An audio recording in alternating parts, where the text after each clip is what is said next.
How do you find direction in a world with so many ideas about who you should be? Welcome to the Conquer Your Mountains Week 8 podcast, titled Finding Your True North.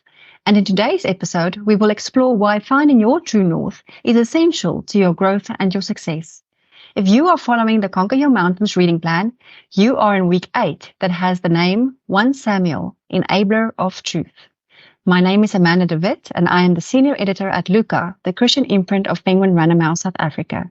We publish books that provide readers with engaging, high-quality reading material, both fiction and non-fiction. I'm excited to be joining Manda's podcast today, so let's kick it off. This episode is about True North. What do you mean by True North? Yes, so when you are navigating, and let's say you're trying to get to the North Pole, you'll discover that there's two versions of north. There's the magnetic north, which is where your compass tries to find north based on the Earth's magnetic field. And then there's true north, which is a fixed point that has been identified as being the very top of the planet. And applying that to ourselves as people, finding your true north is really finding what is the true version of you, what is the stable version of you that will be constant in each and every situation.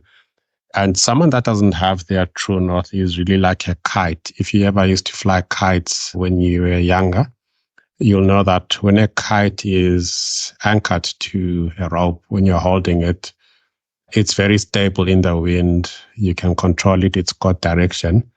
But as soon as that stability goes away, as soon as you stop holding on to the bottom of the kite, the rope, it flutters away and it becomes useless. It's no longer firmly against the wind, and it will probably come crashing down or blow away, never to be found again. So in finding your true north, it's really working out what are those things that are the stable version of you. What is your identity?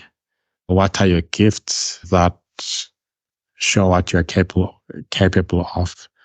What are your true desires that will survive the test of time? What are your core abilities? What is your personality? And what is the sum of experiences in your life that coincides with the true path that you should be following? Wow, that's so much more than I would have thought initially. How does knowing your true north affect your growth and success then? I think it governs what your standard responses are in many different types of situations. So often in life, we have automatic responses, and those automatic responses to situations are determined by that underlying notion of who we really are. So just to give a few examples, so the way you respond when there's a road rage incident, do you immediately swear back at the other driver, or do you calmly drive away?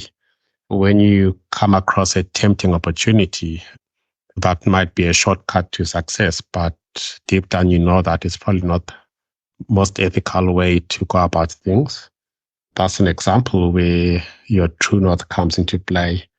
When you face a career setback, maybe you don't get the bonus that you've been working all year for, or a relationship fails. It's in all of those situations where the automatic responses that you've programmed over time determine how you will succeed. And if those automatic responses are incorrectly calibrated, so if you think of a compass where north is not actually facing north because of calibration, then you'll go the wrong way, and the path to growth and success will be even longer than it has to be.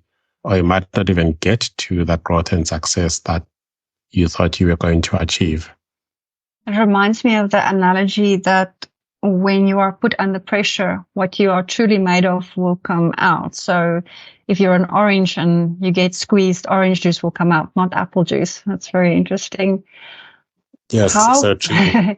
Yes. And like Seneca wrote, he said, if a man knows not to which port he sails, no wind is favorable. So if you don't know who you are, you won't know where you're going. So how have you shaped your true north in terms of your identity, would you say? For me, it's been understanding the key things that are the package of who I am. So it's my identity. I'm a father and I'm also a son. Cultural heritage. I come from a tribe called Matabele, the Ndebeles, and there's an identity that comes from that has an impact in terms of who I am, my aspirations. It's also my worldview. The way that I view the world is influenced by my Christian beliefs, and that is part of my true north as well. And the other factors, my abilities in terms of management, in terms of strategy, in terms of risk management, in terms of how I analyze information, the writing abilities that I've used in authoring 2 books. And there's also my interests, how I like to read, how I like to run. So all of those factors and more are part of the package that I put together and helps determine what my true north is. So it's really a sum total of many aspects that determine your shape. And it's being conscious of what those aspects are and how they influence your true sense of who you are. So one sense of identity is very much a multifaceted thing. How important would you say it is to know and establish your own identity and walk securely in your own sense of self before you will be able to successfully pursue your purpose and passions in life? I think it's the most important thing that you need to do. When you know what your identity is and what your sense of self is, it will help you to set boundaries. It will help you to say, this is how far I go. And beyond this, that's not me. And it will help you to always know what matters most to you and where you stand on key issues. And there's so many key issues that are facing us in the world today. And you need to look at those key issues against the background of what is your identity, what is the true version of yourself.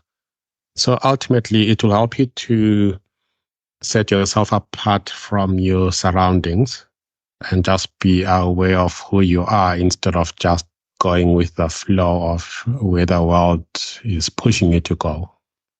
That's great. So what it basically does is it also helps you to determine your own value and what you value in life. So tell us about your values and elaborate a bit on why they are important to you. Yeah, so my values are really founded on my worldview. And look, everyone has a worldview. So we all come to a key decision point in life in terms of who am I? Why am I here on this earth? Is there a creator or did I evolve? Is there meaning to life? Or are we just drifting? We appear one day, we're born, and we all die at some point, and yeah, there's no greater meaning. And understanding that worldview is what determines the way you value things, like the sense of doing good. Do I do good because there's a reward, or do I do good because there's an inner conviction? And also, what is truth? Is there a universal truth? If I wake up and I believe I'm a cat, am I now a cat? Am I just who I think I am? Or is there a true sense of what is right and what is wrong? Yeah, so I'd say my values are really centered on that there being a greater reality that is over and above what we see in the natural world, and interlay that with science in terms of what is black and white. And the last layer is the layer of emotions, feelings, and value judgments that I make on a daily basis. It comes through for me that true north is therefore very much linked and connected to integrity, which is who you are when you're only by yourself and nobody's watching. Those values that come through when you are responsible to only yourself. Yeah, that's so true. Yeah, if you were on an island all by yourself, who would you be when there's no one else watching you? Absolutely. So could you perhaps speak to the listener that has drifted so far from their own sense of self and boundaries that they don't know if they're going north or south? How can they reset their compass? I think in that case, it's back to the drawing board, and it needs a time of introspection. And introspection is not just an internal exercise. You need to have different experiences that will help you get a sense of who you really are. And it might mean taking a break from what you do day by day and exploring new things, exploring new places, exploring new books, watching new videos, or just exposing yourself to something that you're not normally exposed to. And in that journey of discovery and in that journey of having conversations with people that can mentor and shape you, I think in that journey, you'll eventually find what your compass is and where that compass should be pointing. But it's really making time to explore and not just drift, because there's a danger that without boundaries, you can drift for many years, and before you realize it, you've hit retirement age and you didn't at any point ever sit and decide what your direction was meant to be. That's very interesting. I get the feeling then very much that your search for true north is an inward journey and not an outward journey. Yes, yeah, definitely. I think the outward is the sea, it's the waves that are pushing you all over the place. But internally, that's where your compass needs to be sitting.